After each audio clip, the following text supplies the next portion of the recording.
नमस्कार दोस्तों। जो हम आपके लिए प्रैक्टिस सेट स्टार्ट किए हुए हैं उसमें आज का प्रैक्टिस सेट नंबर 6 है। इसके पहले 5 प्रैक्टिस सेट करा दिया गया है। इसका अलग से भी प्लेलिस्ट बना दिया गया है, आप जाकर पढ़ सकते हैं। थ्योरी पढ़ना चाहते हैं, प्रीवियस ईयर का क्वेश्चन पेपर हल करना चाहते हैं, सब कुछ चैनल पर प्लेलिस्ट अलग अलग बना दिया गया है। और पीडीएफ आप चाहते हैं तो मोरा टेक्निकल 25 टेलीग्राम चैनल में आप ज्वाइन हो सकते हैं। इस वीडियो को डिस्क्रिप्शन में भी लगाया गया है।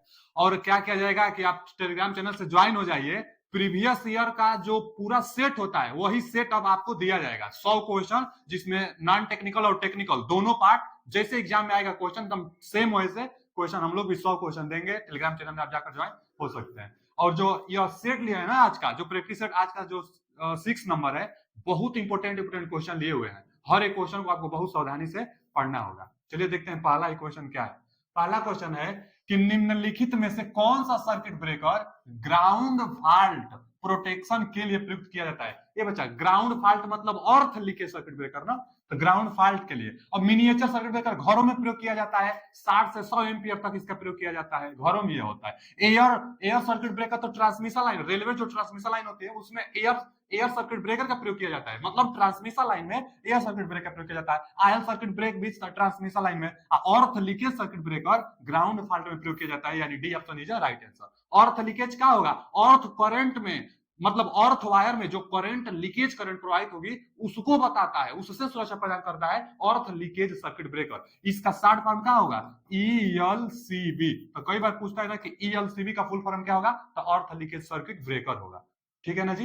अगला क्वेश्चन क्या है? अगला क्वेश्चन है कि नेशनल इलेक्ट्रिकल कोड एनईसी के अनुसार मोटर लोड के लिए, देखिए पहले पूछा क्या, ध्यान दीजिए कि मोटर लोड के लिए क्या पूछा है? Overload relay setting. Overload relay setting कितनी होनी चाहिए? देखिए ओवरलोड रिले सेटिंग, जिससे क्या होता है ना, रिले, ओवरलोड एक रिले होता है। जो ओवरलोड रिले होता है उसमें सेटिंग किया जाता है कि अगर सप्लाई इतना एम्पियर से ज्यादा हुआ तो डिस्कनेक्ट कर देगी और डिवाइस सुरक्षा हो जाएगा। जैसे यहां पूछा है मोटर लोड के लिए। जो मोटर लोड के लिए होता है, मान लीजिए कि मोटर का लोड 5 एम्पियर के लिए डिजाइन किया गया, फुल लोड 5 एम्पियर तक ले सकता है। कोई मोटर है फुल लोड 5 एम्पियर तक ले सकता है, तो उसमें एक ना ओवरलोड रिले लगा रहता है। उस रिले की सेटिंग की जाती है कि जितना फुल लोड लेगा उसका 125% ज्यादा। जैसे मान लीजिए कोई मोटर है, वह मोटर 5 एम्पियर का करंट ले रहा है, तो इसका 125% मतलब 1.25 गुना। 125% का मतलब 125% का मतलब क्या होगा बच्चा? बटा 100 का मतलब 1.25 गुना। तो 1.25 गुना इसका कर देंगे, मतलब और ज्यादा कितना आएगा? तो 6.25 आएगा। 6.25 एम्पियर रिले की, ओवरलोड रिले की सेटिंग करेंगे। इससे ज्यादा करंट आया तो डिस्कनेक्ट हो जाएगा, मोटर हमारा बंद हो जाएगा। अच्छा, अब जितना है 5 एम्पियर है, अब 5 एम्पियर पर सेटिंग करेंगे, यानी 100% पर ही सेटिंग करेंगे। तब बार बार ट्रिप करता रहेगा। जितना उसका फुल लोड करंट है, जैसे फुल लोड पर गया ट्रिप हो जाएगा, बंद हो जाएगा, फुल लोड पर गया बंद हो जाएगा। तो नहीं, हम लोग चाहेंगे कि जितना फुल लोड करंट है उससे थोड़ा सा ज्यादा रिले की सेटिंग करें कि फुल लोड करंट तक तो आए, उससे ज्यादा होगा तब कट कर देगा। तो 125% किया जाता है, 110 नहीं 125, बहुत ज्यादा इंपोर्टेंट है। 125% full load current, 125% full load current का डिजाइन किया जाता है, किसका? ओवरलोड रिले सेटिंग का। किसके लिए? मोटर के लिए। ठीक है जी, जानिएगा, बहुत इंपोर्टेंट क्वेश्चन था, कई बार आ चुका है। आगे, किसी डीसी जनरेटर में आज सेट में जितना क्वेश्चन लिया गया है ना, सब का सब समझ लीजिए कि कई कई बार आया हुआ क्वेश्चन है, बहुत बार आया हुआ सब क्वेश्चन है।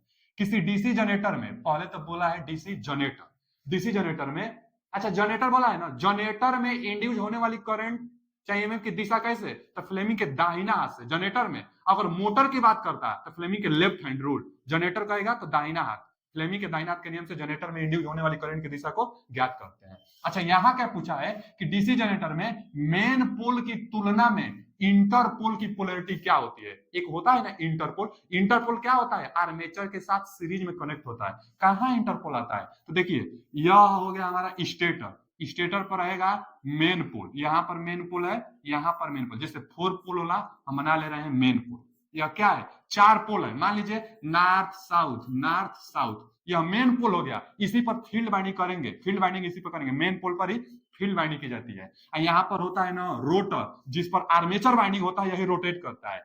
एक और होता है छोटा सा पोल जिसको हम लोग कहते हैं इंटरपोल, इनके बीचवा में होता है। इंटरपोल इसीलिए तो कहा गया है क्योंकि इंटर में है, इनके बीच में है, इंटरपोल का मतलब इनके बीच में होता है, इंटरपोल इंटरपोल इंटरपोल। तो यह जो दिखाया गया, यह किसको दिखाया गया है बच्चा? इंटरपोल को, इंटरपोल है। अच्छा, जो इंटरपोल पर भी एक बाइंडिंग होती है और यह बाइंडिंग किसके साथ सीरीज में लगा होता है? तो आर्मेचर के साथ। जितना इंटरपोल होगा ना, इस पर भी एक बाइंडिंग होगा, और ये यहाँ पर इस पर बाइंडिंग होगा, और ये इस पर बाइंडिंग होगा, और यहां से ये इस पर, ये इससे जुड़ा रहता है। मतलब किससे? तो आर्मेचर बाइंडिंग के साथ। तो आर्मेचर बाइंडिंग के साथ सीरीज में इंटरपोल जुड़ा रहता है। इंटरपोल का काम कम्यूटेशन को सुधारना, स्पार्किंग भी होता है ना, उसको भी सुधारता है इंटरपोल डीसी जनरेटर में। इंटरपोल की पोलैरिटी भी होगी, क्योंकि इस पर भी बाइंडिंग है, तो इस पर भी पोलैरिटी आएगी। तो इस पर पोलैरिटी क्या आएगी? तो ये अगर जनरेटर है, डीसी जनरेटर यहां बोला गया, अगर जनरेटर है तो रोटेशन के दिशा में, मान लीजिए यह रोटेट करेगा ना बच्चा, यह किस दिशा में रोटेट कर रहा है? देखिए यहां से हम मान ले रहे हैं इस दिशा में यह रोटेट कर रहा है, तो रोटेशन के दिशा में मेन पोल का पोलैरिटी इंटरपोल प्रदर्शित करता है। माने फिर से सुनिए ध्यान से, एकदम क्या बता रहे हैं। डीसी जनरेटर हम लिख दिए हैं, डीसी जनरेटर। डीसी जनरेटर के केस में रोटेशन की दिशा में मेन पोल की पोलैरिटी के समान इंटरपोल की पोलैरिटी होती है। वही पूछा है कि डीसी जनरेटर में मेन पोल की तुलना में इंटरपोल की पोलैरिटी अब क्या होगी? विकल्प पढ़ा जाए, घूर्णन की दिशा में अगले मेन पोल के विपरीत होता है। गलत। घूर्णन की दिशा में मेन पोल के विपरीत थोड़े सेम होता है। आगे दूसरा पढ़ लिया जाए। घूर्णन की दिशा को मानते हुए मुख्य पोल मतलब मेन पोल जो पीछे है उस पोल के समान होगा, तो जो पीछे है उसके समान भी नहीं, जनरेटर में आगे के समान होगा। आगे क्या दिया है? अगले इसके आगे घूर्णन की दिशा में इसके आगे घूर्णन की दिशा में अगले मेन पोल ध्रुवता के समान होता है। तो यही ऑप्शन सही है, C option is right answer. अब यहां दिया है कि किसी भी ध्रुवता का हो सकता है, तो यह भी गलत है, किसी भी ध्रुवता का नहीं हो सकता है। हम यही तो बताएं कि जनरेटर में रोटेशन की दिशा में मेन पोल के समान इंटरपोल की पोलैरिटी होती है। यही मोटर होता तो मोटर में उल्टा होता। डीसी मोटर में क्या होता है कि रोटेशन की दिशा के पिछले मेन पोल के समान होता है, मोटर आता तब। यह जनरेटर है तो अगले मेन पोल के समान होगा। चलिए इसका कौन सा option? C option is right answer. अगला क्वेश्चन क्या है कि एक ट्रांसफार्मर के लॉ को आयरन लॉस अथवा लॉ लॉस कहते हैं ना। एक ट्रांसफार्मर के आयरन लॉस को किसके योग में व्यक्त किया जाता है? आयरन लॉस क्या होता है? पी आई, आयरन चाहे कोर लॉस होता है ना लाला, hysteresis loss plus eddy current loss के योगफल को आयरन लॉस कहते हैं। अब वही पूछा किसके योग के बराबर होता है? तो ईडी करंट लॉस, हाँ ये तो होता है। फिर डाइलेक्ट्रिक लॉस नहीं, कॉपर लॉस नहीं, स्ट्रे लॉस भी नहीं, हिस्टेरेसिस लॉस, हाँ ये होता है। तो पहला और पांचवा यानी B option is right answer. जानते रहिएगा कि जो आयरन लॉस होता है हिस्टेरेसिस लॉस और ईडी करंट लॉस के योग के बराबर होता है। ठीक है, देखिए जो फॉर्मूला होता है ना हिस्टेरेसिस लॉस का, ये फॉर्मूला होता है, और ये जो एडी करंट का लॉस का फॉर्मूला होता है, यही फॉर्मूला होता है। अब दोनों का योग क्या होता है? आयरन लॉस होता है। अब यहां से क्वेश्चन यह पूछता है कि ईडी करंट लॉस को कम कैसे किया जा सकता है? तो कोर को लेमिनेटेड करके, कोर को पतला पतला कोर का इस्तेमाल करके ईडी करंट लॉस को कम किया जाता है। तो ईडी करंट लॉस को लेमिनेटेड कोर का इस्तेमाल करके। और हिस्टेरेसिस लॉस को कम कैसे किया जा सकता है? सिलिकॉन का प्रयोग करके। हिस्टेरेसिस जो लॉस होती है, हिस्टेरेसिस लॉस सिलिकॉन स्टील जैसे, तो सिलिकॉन मटेरियल का प्रयोग करके हिस्टेरेसिस लॉस और लेमिनेटेड कोर प्रयोग करके एडी करंट लॉस का प्रयोग किया जाता है। एक बात और जान लीजिए बच्चा ना, कि आप जानते होंगे जैसे ट्रांसफार्मर होता है, ट्रांसफार्मर में ना कोर लगता है, चाहे जहां भी कोर लगता होगा उसमें एक इंड्यूज ईएमएफ बनता है। इंड्यूज ईएमएफ ई चाहे भी कहिए, इंड्यूज ईएमएफ, चलिए हम ई लिखे चाहे भी लिखे, एक इंड्यूज वोल्टेज बनता है। कितना फॉर्मूला आता है? 4.44 हाई एफ टी, यही ना फॉर्मूला आता है इंड्यूज ईएमएफ के लिए। 4.44 कांस्टेंट होता है। फाई तो करंट पर निर्भर करेगा जो सप्लाई देते हैं, फ्लक्स। अच्छा, फ्रीक्वेंसी भी मान लीजिए कि कितना फ्रीक्वेंसी है, फ्रीक्वेंसी भी तो डिपेंड करता है। आगे टी टर्न है, तो टर्न तो हम लोग जब डिजाइन करते हैं टर्न तो फिक्स होता है, तो टर्न भी फिक्स होता है, और ये तो फिक्स ही है। क्या यहाँ पर देखा जाए एफ को इसके बटा में भेजिए, तो वी बटा में एफ कर देंगे, यहाँ पर सिर्फ वी बटा में एफ अगर निर्भर करेगा तो फाई पर करेगा। ये कांस्टेंट है, फाई रहने दीजिए, एफ को हम बटा में भेज दिए, टी तो कांस्टेंट होगा क्योंकि टर्न होता है, तो वी बाई एफ फ्लक्स पर निर्भर करेगा। अब कोई बार क्वेश्चन यह कहता है कि यदि वी बाई एफ कांस्टेंट रखा जाए तो क्या कहना चाह रहा है? वो भुलवा रहा है आपको, वो कह रहा है कि वी बाई एफ कांस्टेंट, साफ साफ देखा जाए तो फ्लक्स को कांस्टेंट बोल रहा है। जब जब बोलेगा कि v बाई एफ कांस्टेंट, तो आप सोचिएगा फ्लक्स कांस्टेंट, और जब फ्लक्स कांस्टेंट तो आप सोचिएगा बी कांस्टेंट। क्यों? क्योंकि जो होता है ना बच्चा फाई, यह बी ए होता है, तो एरिया तो कांस्टेंट होता है, यानी जब फाई कांस्टेंट तब बी भी कांस्टेंट। तो जब जब वो कहेगा कि v बाई एफ कांस्टेंट है, तब समझिएगा कि एफ कांस्टेंट है। एफ कांस्टेंट का मतलब बी कांस्टेंट है, अब बी कांस्टेंट का मतलब आई कांस्टेंट है, क्योंकि जो आई से ही बी उत्पन्न होता है। मैग्नेटाइजिंग करंट, आई को मैग्नेटाइजिंग करंट, तो कोई बात ना, V by F current, V by F constant बोलेगा, चाहे मैग्नेटाइजिंग, चाहे चुंबकीय घनत्व, चाहे फ्लक्स को घनत्व, जो फ्लक्स घनत्व होता है, जो फ्लक्स होता है, इन किसी में से कोई एक को कांस्टेंट करेगा, तो आप समझिएगा कि सभी के सभी कांस्टेंट है। अब सवाल पूछता है कि वी बाई एफ कांस्टेंट है तो ईडी करंट लॉसेस किस पर निर्भर करता है? तो आप जानिएगा कि जब वी बाई एफ कांस्टेंट करेंगे तो यह बी कांस्टेंट है, यानी बी कांस्टेंट है। एफ तो बोला ही है कि वी बाई एफ कांस्टेंट है, तो वी बाई एफ कांस्टेंट बोल दिया है, वी बाई एफ कांस्टेंट यानी ये चाहे बी कांस्टेंट है, यह कांस्टेंट है बी। अच्छा टी क्या है? मोटाई है, कोर का मोटाई है, यह वॉल्यूम है, आयतन है, तो यह भी फिक्स होता है, यह भी फिक्स होता है, यह तो फिक्स बोल ही दिया है, यह तो कांस्टेंट है ये, यानी ईडी करंट फ्रीक्वेंसी के वर्ग पर निर्भर करता है, वोल्टेज पर निर्भर नहीं करता है।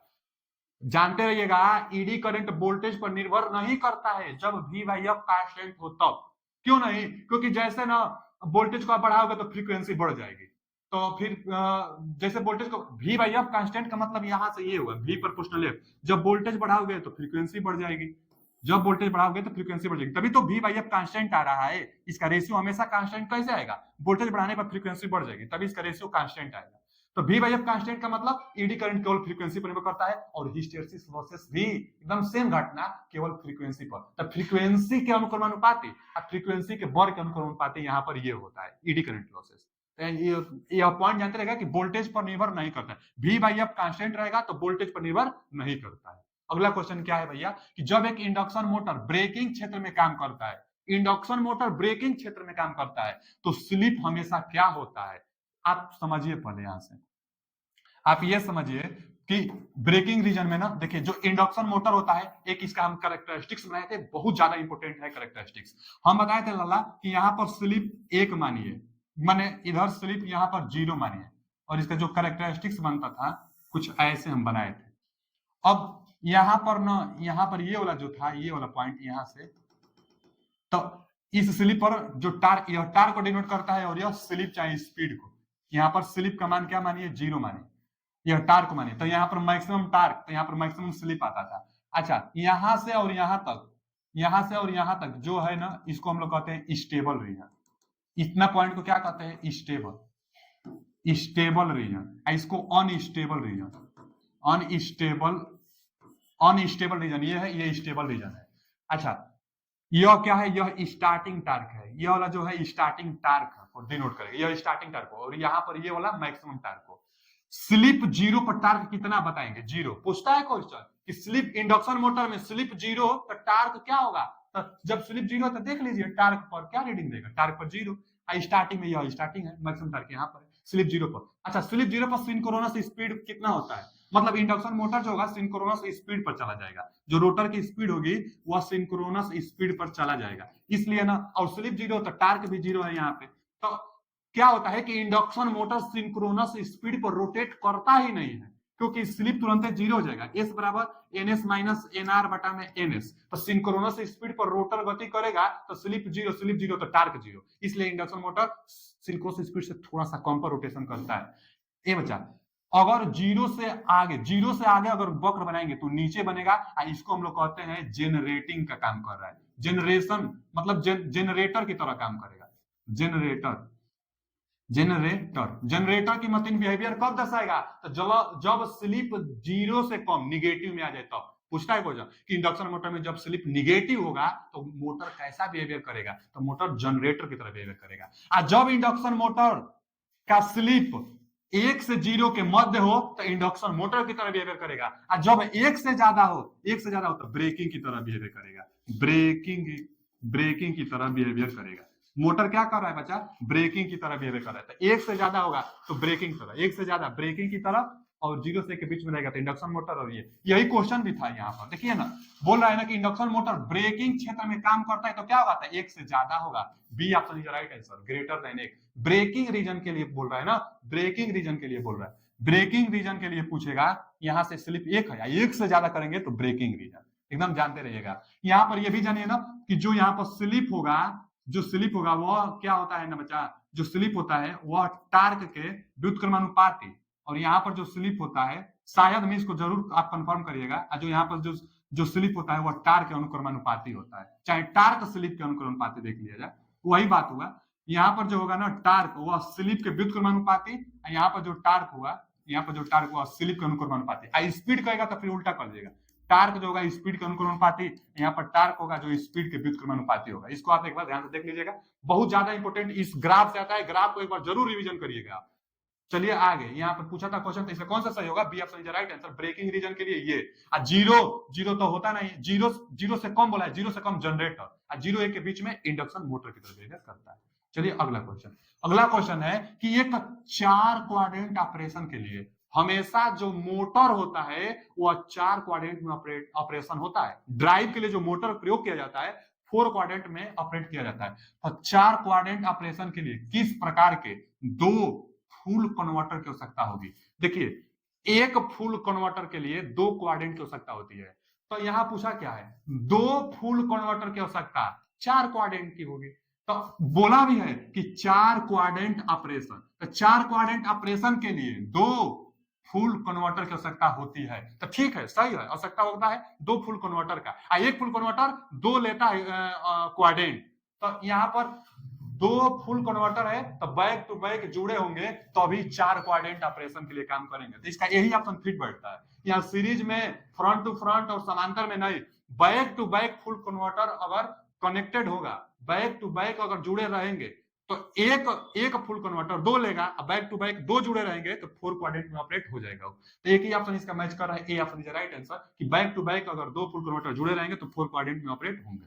अगला है कि जब एक शहर से दूर कोई क्षेत्र रिसीविंग स्टेशन से लाइनों द्वारा जोड़ा जाता है तो उसे क्या कहते हैं भैया, सेकेंडरी ट्रांसमिशन। देखिए यहाँ पर एक होता है जनरेशन, जनरेशन से सप्लाई 3 फेज में जनरेट करके, और यहाँ से 11 केवी में जनरेट होता है। कितना केवी में, तो 11 केवी में, 11 केवी में बिजली बनाई जाती है। यहाँ से स्टेप अप ट्रांसफार्मर, ग्रिड इसको बोलते हैं, ग्रिड पर स्टेप अप ट्रांसफार्मर लगा होता है। कई बार पूछता है ग्रिड पर कैसा ट्रांसफार्मर, तो यही ग्रिड है, ग्रिड पर स्टेप अप ट्रांसफार्मर, और 11 केवी में जो बिजली जनरेट हुई है उसको 765 केवी में और 3 फेज में भेजा जाता है। तो इसको हम लोग कहते हैं प्राइमरी ट्रांसमिशन, इसको कहते हैं प्राइमरी ट्रांसमिशन, हाई वोल्टेज में आता है। और उसके बाद यहां से भी 3 फेज में जाता है, 765 केवी से ना कुछ डाउन किया जाता है, और इसी को हम लोग कहते हैं सेकेंडरी ट्रांसमिशन। और सेकेंडरी ट्रांसमिशन शहरों से दूर होता है। यही पूछा है कि बाहरी इलाका मतलब शहरों से दूर, तो शहरों से दूर सेकेंडरी ट्रांसमिशन,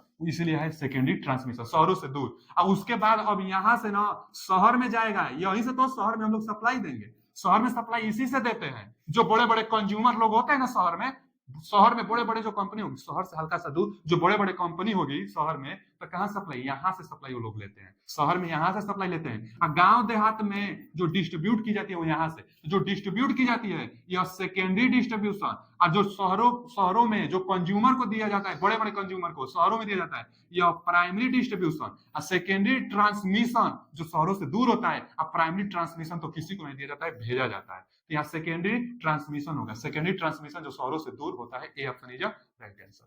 अगला क्वेश्चन क्या है कि इंडक्शन हीटिंग में करंट पेनिट्रेशन की गहराई, ए बच्चा, पेनिट्रेशन की गहराई को स्किन डेप्थ कहते हैं, जिसको हम लोग डेल से डिनोट करते हैं, डेल से डिनोट करते हैं। क्या पूछा है कि करंट पेनिट्रेशन की गहराई, स्किन डेप्थ, पेनिट्रेशन की गहराई को skin depth, skin depth skin effect का उल्टा होता है। स्किन इफेक्ट जानते थे ना, जो फ्रीक्वेंसी, जो अंडर रूट में फ्रीक्वेंसी के अनुक्रमानुपाती निर्भर करता था, यहाँ स्किन डेप्थ है तो उसका उल्टा होगा। देखिए ये वाला option, B option is right answer, ये नहीं, बी ऑप्शन। हम क्या बताए थे, स्किन इफेक्ट, जो स्किन इफेक्ट होता है, जो स्किन इफेक्ट होता है, उसके लिए जो फॉर्मूला था कि म्यू कंडक्टिविटी रो और फ्रीक्वेंसी और डायमीटर का वर्ग, इस तरह निर्भर करता था ना। जो स्किन इफेक्ट था, स्किन इफेक्ट के लिए फॉर्मूला था, बचा हो, जो स्किन इफेक्ट था, तो फ्रीक्वेंसी अंडर रूट में फ्रीक्वेंसी का अनुक्रमानुपाती होता है स्किन इफेक्ट, लेकिन स्किन डेप्थ जो होगा, स्किन डेप्थ इसके व्युत्क्रमानुपाती, यानी फ्रीक्वेंसी के एक बटा में फ्रीक्वेंसी, जैसे फॉर्मूला में लिखा गया यहाँ पे देखिए ना, यही है स्किन डेप्थ, जिसको हम लोग क्या कहते हैं, डेल कहते हैं, इसको एक और नाम से जानते हैं स्किन डेप्थ, स्किन डेप्थ से हम लोग जानते हैं, तो स्किन डेप्थ डेल से डिनोट करते हैं, और एक बटा में देखिए ना, एक बटा में फ्रीक्वेंसी, तो स्किन डेप्थ क्या है, एक बटा में अंडर रूट में फ्रीक्वेंसी, इसलिए इसका बी अपन हम ट्रिक लगाएं कि एक बटा में अंडर रूट में फ्रीक्वेंसी पर निर्भर करेगा स्किन डेप्थ, ठीक है ना जी। स्किन इफेक्ट, स्किन डेप्थ दोनों एक दूसरे के व्युत्क्रमानुपाती होते हैं।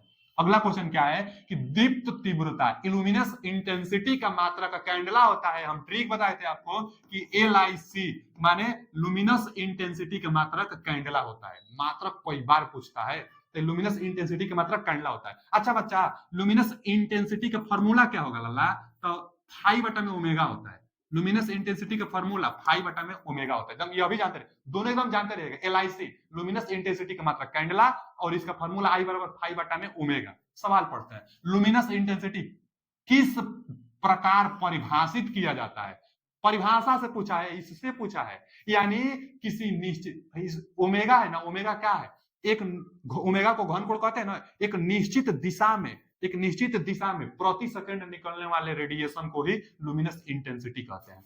पढ़ते हैं, बाहर विकर्ण किया गया प्रकाशीय फ्लक्स प्रति यूनिट ठोस कोण, यही तो सही है, प्रति यूनिट, इसी को तो कहते हैं, प्रति मतलब एक बोल रहा है, प्रति यूनिट मतलब एक इकाई बोल रहा है, तो प्रति यूनिट ठोस कोण, ओमेगा को ही ठोस कोण कहते हैं, घन कोण, ठोस कोण का मतलब घन कोण, तो ओमेगा को ही घन कोण कहते हैं, तो प्रति यूनिट घन कोण में बाहर निकले गए रेडिएशन को ही इंटेंसिटी कहते हैं। एकदम ठीक पहला बोल रहा है कि बाहर विकर्ण किया गया, विकर्ण को ही इंग्लिश में रेडिएट कहते हैं। देखिए यहाँ पढ़िए, luminous flux radiated out per unit solid angle, यानी A option is right answer. आगे क्या दिया है कि बाहर विकर्ण किया गया प्रति यूनिट आयतन, आयतन नहीं होगा, बाहर क्या प्रति यूनिट लंबाई, लंबाई भी नहीं होगा, और वर्गाकार क्षेत्र ये भी नहीं होगा, इसका कौन सा option, A option is right answer. अगला क्वेश्चन क्या है कि उस स्थान को क्या कहा जाता है जहां 3 फेज अल्टरनेटर द्वारा उत्पादित विद्युत शक्ति को समांतर में जोड़ा जाता है। अभी हम जस्ट अभी पिछला क्वेश्चन बताए थे कि जहां से बिजली बनाई जाती है वहां से 3 फेज में बिजली बनाई जाती है। अब बहुत ज्यादा अल्टरनेटर भी लगा रहता है पैरेलल ऑपरेशन में, तो विद्युत जनरेशन कहते हैं, सब स्टेशन है जनरेशन, जनरेटिंग स्टेशन, जनरेशन कहते हैं। देखिए फिर से पढ़िए, उस स्थान को क्या कहा जाता है जहां 3 फेज अल्टरनेटर द्वारा उत्पादित विद्युत शक्ति को समांतर में जोड़ा जाता है। तो पैरेलल ऑपरेशन जनरेशन पर किया जाता है, बिजली जहां बनाई जाती है, तो generation, B option is right answer. अगला क्वेश्चन कहां है कि डीसी मोटर ड्राइव ज्यादातर कितने क्वाड्रेंट में, हम बताए थे ना इस क्वेश्चन को कि डीसी मोटर 4 क्वाड्रेंट में ऑपरेट होता है, तो डीसी मोटर ड्राइव ज्यादातर कितने क्वाड्रेंट में प्रचलित होते हैं, तो बच्चा 4 क्वाड्रेंट में प्रचलित होते हैं। 4 क्वाड्रेंट में, देखिए 4 क्वाड्रेंट को ही समझ लिया जाए क्योंकि यहां से भी क्वेश्चन बनता है। 4 क्वाड्रेंट का मतलब ना चारों चतुर्थांश में, पहला, दूसरा, तीसरा और यहाँ पर चौथा, चार चतुर्थांश होते हैं। यहाँ पर क्या होता है बच्चा, यहाँ पर होता है ना, यहाँ पर होता है स्पीड और यहाँ पर होता है टार्क। जब दोनों पॉजिटिव, स्पीड टार्क पॉजिटिव, तो इसको हम लोग कहते हैं मोटरिंग। जब स्पीड और टार्क में से कोई एक रिजल्टेंट निगेटिव आता है, इसको कहते हैं जनरेटिंग। तो पहला चतुर्थांश में दोनों पॉजिटिव आएगा ना, स्पीड और टार्क दोनों पॉजिटिव, यह भी पॉजिटिव, यह भी पॉजिटिव, तो यह क्या हो गया, यह मोटरिंग हो गया, यह मोटरिंग हो गया ना, मोटरिंग।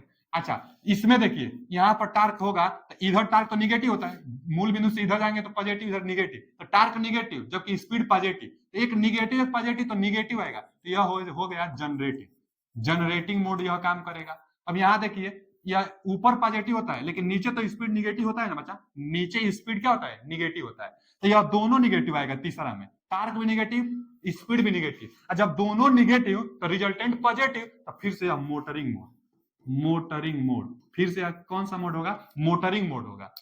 चतुर्थ में आएंगे तो टार्क क्या है, पॉजिटिव है, स्पीड निगेटिव, तो रिजल्टेंट निगेटिव आएगा। जब निगेटिव आ जाएगा रिजल्टेंट, तो इसको हम लोग कहेंगे जनरेटिंग मोड, रिजल्टेंट निगेटिव आएगा तभी। तो क्वेश्चन ये पूछता है कि 4 क्वाड्रेंट ऑपरेशन में जनरेटिंग मोड किसमें आएगा, तो जनरेटिंग मोड किसमें आएगा, तो दूसरा और चौथा में। फोर क्वाड्रेंट ऑपरेशन में मोटरिंग मोड किस में आएगा? तो पहला और तीसरा में मोटरिंग मोड आता है। अच्छा, अब इसमें भी एक फॉरवर्ड और एक रिवर्स मोटरिंग, तो यह जो होता है ना, यह फॉरवर्ड मोटरिंग होता है, फॉरवर्ड मोटरिंग, और यह जो होता है रिवर्स मोटरिंग होता है। अब क्यों रिवर्स मोटरिंग होता है? रिवर्स मोटरिंग क्यों? क्योंकि इसमें स्पीड निगेटिव है, मतलब विपरीत दिशा में है, इसलिए रिवर्स मोटरिंग। अब यहाँ पर जनरेटिंग एक फॉरवर्ड एक रिवर्स आएगा, तो फॉरवर्ड क्योंकि स्पीड पॉजिटिव में है तो यहाँ पर फॉरवर्ड आएगा, फॉरवर्ड, और यहाँ पर स्पीड निगेटिव है इसलिए रिवर्स आएगा, रिवर्स। तो रिवर्स जनरेटिंग चतुर्थ चतुर्थांश में आता है, जबकि दूसरा चतुर्थांश में फॉरवर्ड जनरेटिंग आता है। पहला चतुर्थांश में फॉरवर्ड मोटरिंग आता है, तो दूसरा तीसरा चतुर्थांश में रिवर्स मोटरिंग आता है। मोटरिंग दो गो में आएगा, लेकिन एगो में फॉरवर्ड एगो में रिवर्स। रिवर्स ही क्यों? क्योंकि मोटर विपरीत दिशा में चल रहा है। इसमें रिवर्स क्यों? क्योंकि मोटर इसमें भी विपरीत जनरेटरिंग का काम कर रहा है, लेकिन जो डायरेक्शन है मोटर का वह कौन सा है? तो रिवर्स में है, माइनस में, इसलिए रिवर्स रिवर्स में। तो रिवर्स जनरेटिंग जानते रहे कि यहाँ से क्वेश्चन कई बार बनता है। चलिए आगे चलते हैं। अगला क्वेश्चन है कि डीसी इलेक्ट्रिक पावर ट्रांसमिशन का मुख्य लाभ निम्नलिखित में से कौन सा है? ये बच्चा, जो ट्रांसमिशन लाइन किया जाता है ना, हम लोग तो एसीए देखते हैं, लेकिन डीसी ट्रांसमिशन लाइन भी होता है। जो डीसी ट्रांसमिशन लाइन होता है उसका लाभ यही है कि डीसी लाइन का ट्रांसमिशन करने के लिए केवल दो तार की आवश्यकता होगी, एक पॉजिटिव और एक निगेटिव। एसी ट्रांसमिशन करने के लिए तीन तीन फेज आर वाई बी, एक अर्थिंग वायर सबसे ऊपर एक होता है ना, जो टावर आप देखे होंगे ना, टावर ट्रांसमिशन लाइन, तो तीन गो फेज हवा होता है, एक सबसे ऊपर भी वायर होता है जिसको अर्थिंग वायर कहते हैं, तो तार उसमें ज्यादा लगता है। जबकि डीसी में ना लॉसेस भी कम होगा, डीसी में कोरोना लॉसेस होता नहीं है, स्किन इफेक्ट होता नहीं है, तो डीसी में कोरोना लॉसेस बहुत कम होता है, स्किन इफेक्ट होता नहीं है, तो डीसी अच्छा है। लेकिन पॉसिबल यही है कि डीसी को हम लोग दूर तक नहीं भेज सकते हैं, डीसी को स्टेप अप नहीं कर सकते हैं, डीसी को स्टेप डाउन नहीं कर सकते हैं। तो वही पूछा है डीसी से, डीसी पावर ट्रांसमिशन का मुख्य लाभ क्या है? तो पहला कि यह उच्च वोल्टेज पर उत्पन्न कर सकता है, तो नहीं, डीसी उच्च वोल्टेज को नहीं भेजा जा सकता, step up step down DC को नहीं किया जा सकता। आगे दिया है कि वोल्टेज आसानी से स्टेप डाउन किया जा सकता है, नहीं भैया, डीसी को आसानी से स्टेप अप स्टेप डाउन नहीं किया जा सकता है। स्टेप अप किया जा सकता है नहीं, न तो स्टेप डाउन किया जा सकता, न ही स्टेप अप किया जा सकता। एक ही ऑप्शन बचा है, बी ऑप्शन सही होगा। इसके लिए केवल दो वायर की आवश्यकता होती है, यही सही है। इसके लिए केवल दो वायर की आवश्यकता होती है डीसी ट्रांसमिशन के लिए, तो यही इसका लाभ है। लेकिन हानि भी तो बहुत है, स्टेप अप स्टेप डाउन नहीं कर सकते हैं, तो फिर हम लोग इसका यूज नहीं करते हैं, क्योंकि कहीं चाहिए कि वोल्टेज ज्यादा चाहिए, कहीं वोल्टेज कम चाहिए, तो स्टेप अप स्टेप डाउन करना जरूरी है, इसलिए डीसी ट्रांसमिशन लाइन का उपयोग ज्यादा नहीं किया जाता है।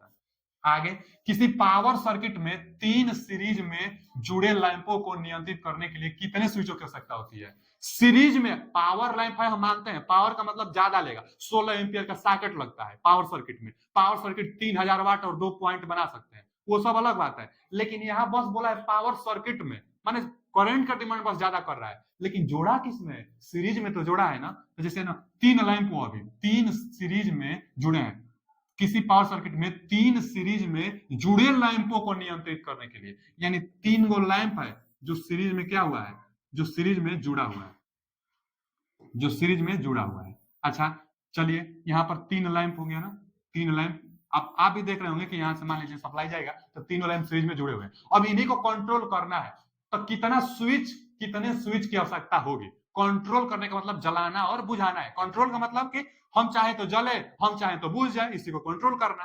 तो एक ही स्विच लगेगा, बस यहाँ पर एक स्विच लगा दीजिए, यहाँ पर एक स्विच लगा दीजिए, जब इसको ऑन करेंगे तो जलेगा, ऑफ करेंगे तो बुझेगा, क्योंकि सीरीज में है, करंट के लिए एक ही रास्ता है। तो कितने स्विच की आवश्यकता लगेगी भैया? एक स्विच की आवश्यकता लगेगी, क्योंकि रास्ता एक है। यही पैरेलल में होता तब तीन स्विच लगता, तीन स्विच, एक इसके लिए, एक इसके लिए, एक इसके लिए, क्योंकि पैरेलल में, और पैरेलल में ही हम चाहेंगे तो एक जला सकते हैं, दो जला सकते हैं, तीनों जला सकते हैं, तीनों बुझा सकते हैं। लेकिन ऐसा करने के लिए तीन स्विच लगेगा, जब पैरेलल में रहेगा तब। सीरीज में तो तीनों एक साथ जलेगा, तीनों एक साथ बुझेगा, क्योंकि रास्ता एक ही है, इसलिए स्विच की संख्या एक लगेगी। यहाँ पर D option is right answer. Series में करंट बराबर होता है सबके यहाँ। आगे, निम्नलिखित किस सर्किट ब्रेकर को शोर परेशानी का संभावित स्रोत माना जाता है? ये बच्चा, शोर संभावित का मतलब शोर ज्यादा कहां करेगा? तो जहां ब्लास्ट होगी वहां शोर ज्यादा होगा।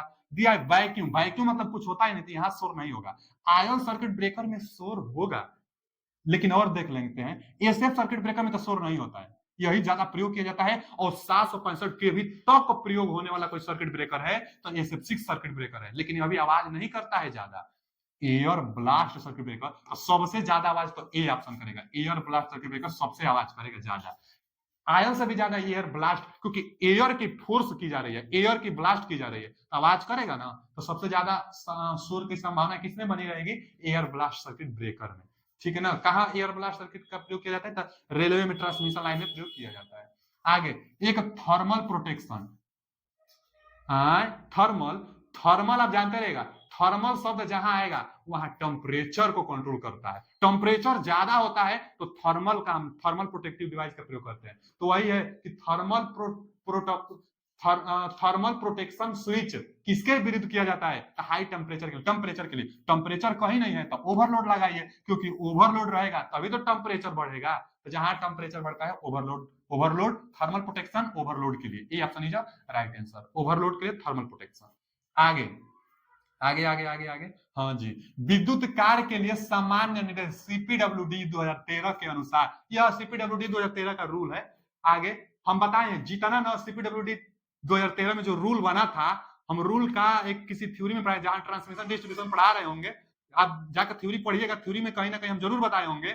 पूरा मेन जो इंडियन इलेक्ट्रिसिटी का रूल है, कि रूल 18 में क्या बताया गया है, रूल 28 में क्या बताया गया है, रूल 75 में क्या बताया गया है, रूल से भी क्वेश्चन एक दो आ जाता है, तो रूल हम पढ़ाए हैं, जाकर पढ़ सकते हैं। आगे देखिए यहाँ पर कि सीपीडब्ल्यूडी 2013 रूल के अनुसार इंसुलेशन की वर्ग क्लास की अधिकतम परिचालन तापमान 105 अंश होता है, वह किस प्रकार टाइप के लिए। देखिए बच्चा, जो इंसुलेशन का टाइप होता है ना, इंसुलेशन का type U Y A E, insulation का टाइप लिख रहे हैं Y A E B F H C, यह क्या हम लिखे हैं, इंसुलेशन का टाइप। जैसे देखिए ना यहाँ पूछा है ना, इंसुलेशन की क्लास, मान यही क्लास है, इंसुलेशन का क्लास है, टाइप है, कि अधिकतम तापमान 105 किसके लिए होगा, इसी में से यह क्या है, इंसुलेशन का, इंसुलेशन का क्लास है, इंसुलेशन का यह टाइप है, तो किस प्रकार के टाइप का तापमान 105 अंश होगा, यही आपसे पूछा है। तो बच्चा क्लास ए टाइप जो होता है ना, इसके लिए 105 अंश होता है। वाई के लिए कितना होगा 90,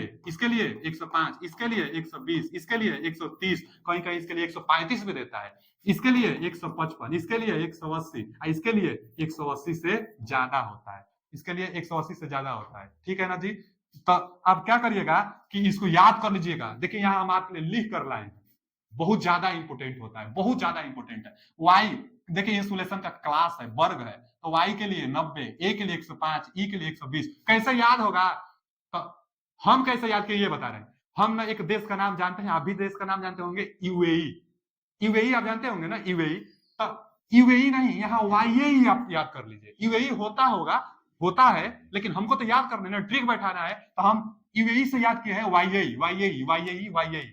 ठीक है जी, वाईएई, उसके बाद B F H C, B F H C, boyfriend, B F मतलब बॉयफ्रेंड, तो बी एफ एच सी, तो YAE B F H C, एकदम याद हो जाएगा, 2-3 बार लिख लेंगे कापी पर, याद हो जाएगा, क्रम से लिख लीजिए वाईएई बी एफ एच सी, और उसके बाद इसको भी क्रम से, लगभग 90 अंश का तापमान बढ़ रहा है, ज्यादा आगे जाकर और बढ़ेगा, तो 90 है ना, तो 15 अंश का तापमान बढ़ रहा है, 90 अंशी, उसके बाद 15 बढ़ाइए 105, फिर 15 बढ़ाइए 120, फिर 20 बढ़ा दीजिए, उसी तरह 20-30 मतलब आसपास थोड़ा सा उसी के आसपास बढ़ाइए, एकदम याद, ज्यादा थोड़े है, हताना थोड़े है, हतानी है ना, याद हो जाएगा आसानी से। 90 अंशी, 105 अंशी, 120 अंशी, 130 अंशी, 155 अंशी, 180 अंशी, 180 से ज्यादा, तो 90 105 याद हो जाए, 90 105 120 130 155 एक, अच्छा 130 जो है 135 भी कभी कभी दे देता है, तो ध्यान दीजिएगा 130 अथवा 135 अंशी देता है कभी कभी, उसके बाद 155 180 180 से ज्यादा, दम याद हो जाएगा, जानते रहिएगा। 105 पूछा था क्लास ए के लिए, इसका कौन सा ऑप्शन सही होगा, class A, class A, C option is right answer.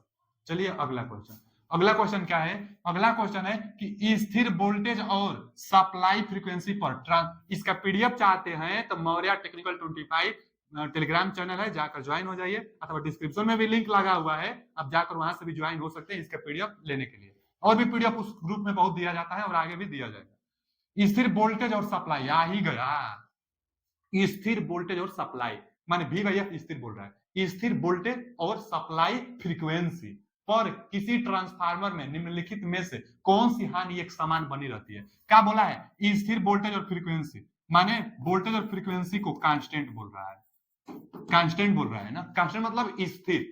तो स्थिर वोल्टेज और सप्लाई फ्रीक्वेंसी पर किसी ट्रांसफार्मर में निम्नलिखित में से कौन सी हानि एक समान बनी रहेगी? तो आयरन लॉस नहीं बदलता है, आयरन लॉस नहीं बदलता है। आयरन लॉस होता क्या है? Eddy current plus hysteresis losses के योग के बराबर आयरन लॉस होता है। एक और इसी क्वेश्चन में आया था सवाल कि आयरन लॉस किसके बराबर होगा? तो ईडी करंट हिस्टेरेसिस लॉस के योग के बराबर होगा। और वहीं पर हम बताए थे इन दोनों का फार्मूला, और वहीं पर एक पॉइंट बताए थे कि जब भी वाई एफ कांस्टेंट रहेगा तो यह भी वोल्टेज पर निर्भर नहीं करेगा, यह भी वोल्टेज पर निर्भर नहीं करेगा, यह फ्रीक्वेंसी के वर्ग पर सिर्फ निर्भर करेगा, और यह बस फ्रीक्वेंसी पर निर्भर करेगा। यानी जब भी वाई एफ कांस्टेंट होता है तो जो ईडी करंट होता है ना, ईडी करंट जो होता है, जो यह ईडी करंट है, यह फ्रीक्वेंसी के वर्ग पर निर्भर करेगा, और जो हिस्टेरेसिस है यह फ्रीक्वेंसी के अनुपाती, हिस्टेरेसिस प्लस फ्रीक्वेंसी के अनुपाती, और यह बचा, और यह फ्रीक्वेंसी के वर्ग अनुपाती। कब? जब भी वाई एफ कांस्टेंट होगा तब वोल्टेज पर निर्भर नहीं कर रहा है तो आयरन लॉस चेंज नहीं होता है, तो वही